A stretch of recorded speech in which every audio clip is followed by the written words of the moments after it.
मोदी सरकार के 9 साल पूरा होने पर सरकार की उपलब्धियां बताने के लिए लगातार जनसभाएं की जा रही हैं।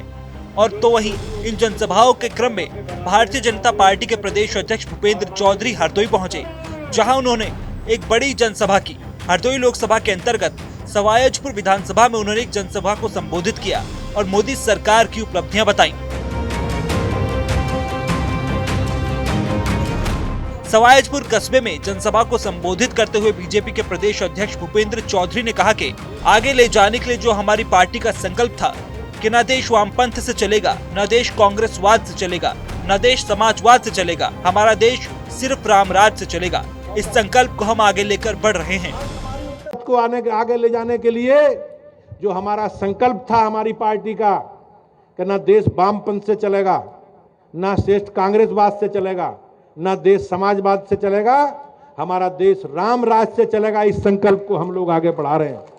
आप देखते थे जिस प्रकार से हमारी परंपरा, हमारी आस्था, हमारे तीज, हमारे त्योहारों को लोग प्रतिबंधित करने का काम करते थे। उनके समय लोग उनकी हमारी यात्रा निकलती थी धार्मिक, किस प्रकार से उन पर पथराव होता था, किस प्रकार से उन्हें रोकने का काम किया जाता था। हमारे जो धार्मिक स्थान है लोग उनकी यात्राओं पर ना जाएं, हमारे तीज त्योहारों को, पर्वों को लोग ना मनाएं, इस प्रकार का काम सरकारें करती थी। लेकिन भाइयों बहनों, आज हमारी सरकार का कमिटमेंट है।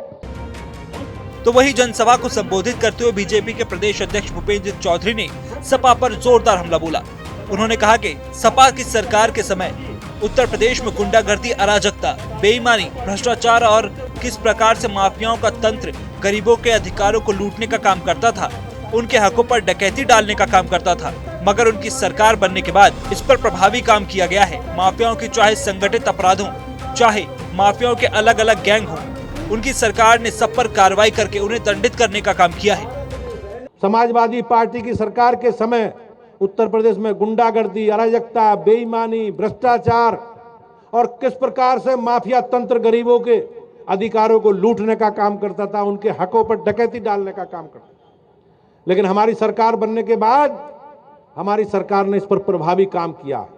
माफियाओं के चाहे संगठित अपराध हो, चाहे माफियाओं के अलग अलग गैंग हो, हमने सब पर कार्रवाई करके उन्हें दंडित करने का काम किया। नियम के अनुसार जो व्यवस्था है, आप देखते होंगे बड़े बड़े अपराधी, मुख्तार अंसारी जैसे लोग 30-30, 35-35, 40-40 साल तक उन पर केस चलते थे।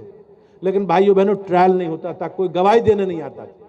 लेकिन माननीय मुख्यमंत्री जी के संकल्प के कारण ही पहली बार इन अपराधियों को सजा होने का काम अदालत कर रही है। भाइयों बहनों, ये निश्चित रूप से बहुत बड़े गर्व की बात। इस दौरान भूपेंद्र चौधरी ने विपक्षी एकता पर कहा कि विपक्षी 2017 में भी एक थे, 2019 में भी साथ थे।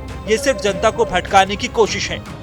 विपक्ष 2017 में भी गठबंधन में थे, 2019 में भी थे, 2022 में भी थे। ये जनता के मुद्दों से ध्यान भटकाने के लिए है और इनकी सरकारों ने कोई काम नहीं किया। और हम अपनी सरकार का रिपोर्ट कार्ड लेकर लगातार जनता के बीच में हैं।